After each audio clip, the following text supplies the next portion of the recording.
Bonjour à vous tous qui êtes fidèles à ce nouveau numéro de Maman Justine vous parle. Aujourd'hui, je mets un point d'honneur à évoquer avec vous un sujet qui me tient à cœur, à savoir la conscientisation du choix électoral. Et pourquoi est-ce que c'est très important? Tout simplement parce que dans cette période d'effervescence préélectorale, il me semble absolument nécessaire que le peuple congolais soit conscient du choix qu'il doit faire par rapport aux hommes et aux femmes qu'il faut à la place qu'il faut.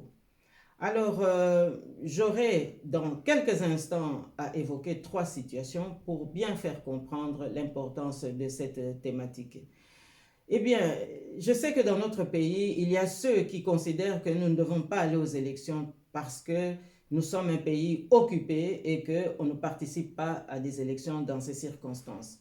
Il y a ceux aussi qui considèrent au contraire que nous devons participer aux élections parce que c'est aussi un moyen pour mettre fin justement à cette occupation rwandaise et ougandaise et alléger les souffrances de nos populations. Et puis, il y a les indécis qui sont susceptibles d'aller dans un camp ou dans un autre. Alors, si j'insiste sur cette thématique, c'est parce que j'ai eu aussi à constater que parmi ceux qui refusent le fait d'aller aux élections parce que le pays est occupé, eh bien, finissait toujours de législature en législature à accepter le fait accompli et à reconnaître les dirigeants en place en participant notamment à des rendez-vous qu'ils pouvaient leur fixer et même à aller leur rendre hommage dans des folklores ponctuels. Alors, j'ai trois exemples à citer. D'abord, le problème de la surfacturation dont nous avons entendu parler récemment. Il y a eu des contrats il y a quelques années signés entre la République démocratique du Congo et des pays étrangers, notamment la Chine. Et il s'avère qu'un problème de surfacturation a pénalisé l'État congolais. Mais l'État congolais n'a pas eu à s'en plaindre, ce qui veut dire que nous avons eu des dirigeants qui ne respectaient pas la population et qui ont considéré que la situation pouvait perdurer. Et donc, cette notion de respect de la population est importante parce que le dirigeant politique qui respecte la population doit tenir compte des aspirations du peuple. Alors, ce ne sont pas des dirigeants qui vont venir justifier leur mauvais comportement en octroyant ponctuellement à la faveur d'une campagne électorale des cartons de poissons ou de poulets surgelés ou même délivrer des avantages par des billets de banque pour aller leur rendre hommage. Et donc, je crois que là, deux parties contractantes qui s'entendent sur un contrat, eh bien la partie lésée a le devoir de porter plainte, mais l'État congolais ne l'a pas fait. Ce qui veut dire que nous avons eu des dirigeants qui ont laissé le peuple dans l'appauvrissement général, alors qu'on aurait pu réhabiliter des hôpitaux ou même en construire des nouveaux et aussi réhabiliter les infrastructures, améliorer les conditions scolaires de notre jeunesse. Alors, le deuxième exemple que je voudrais évoquer par rapport à cette conscientisation du choix électoral, c'est la qualité des dirigeants. Le ministre des Finances est sorti récemment pour dénoncer une difficulté que le gouvernement congolais a eue à acheminer des tonnes de maïs qui avaient été commandées en Afrique du Sud. Mais là, ça montre aussi que nous avons eu des dirigeants qui ne respectaient pas la population.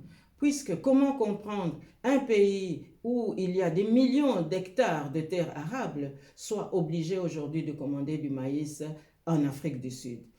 Mais le ministre des Finances est allé plus loin en laissant entendre que justement ceux qui ont pu bloquer l'acheminement de ce maïs en République démocratique du Congo sont des prétendants candidats à la présidence de la République. Et le journaliste l'a même acculé au point de dénoncer qu'il s'agissait bien de M. Katumbi qui dispose de comptoirs à Kigali, c'est-à-dire là où M.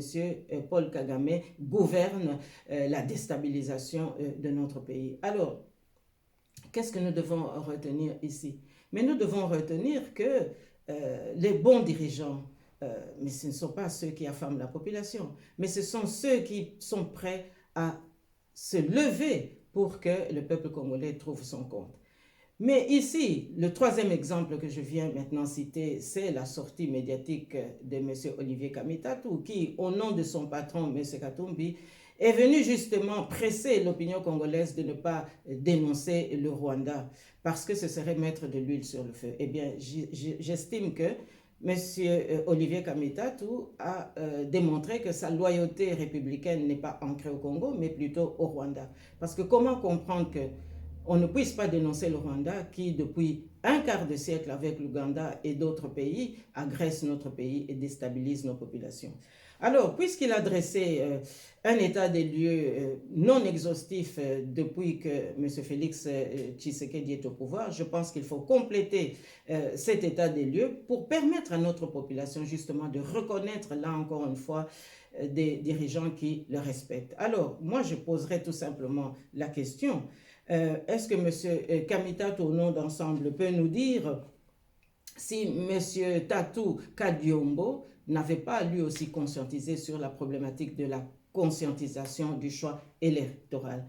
Est-ce que M. Olivier Kamitatou peut nous répondre qu'advient-il justement du film de M. Thierry Michel qui démontre clairement que ce sont les Rwandais et les Ougandais qui nous agressent depuis tant d'années? Alors, est-ce que M. Kamitatou peut également nous dire qu'est advenu l'avion qui transportait le corps inerte de M. Katumba Mouaké? Et puis enfin, est-ce que M. Kamitatou peut aussi nous donner l'état des lieux, des titres de propriété de l'équipe TP Mazembe et où se trouve M. Kamba aujourd'hui? Donc voilà, je crois que si nous devons critiquer le pouvoir en place par un état des lieux, il faut faire un état des lieux exhaustif parce que notre peuple doit savoir d'où nous venons et où nous allons. Et en conséquence, savoir à qui il va pouvoir confier le pouvoir demain. Voilà, chers amis, chers téléspectateurs, l'essentiel du message que j'avais ce jour et je vous remercie pour votre attention. À la semaine prochaine.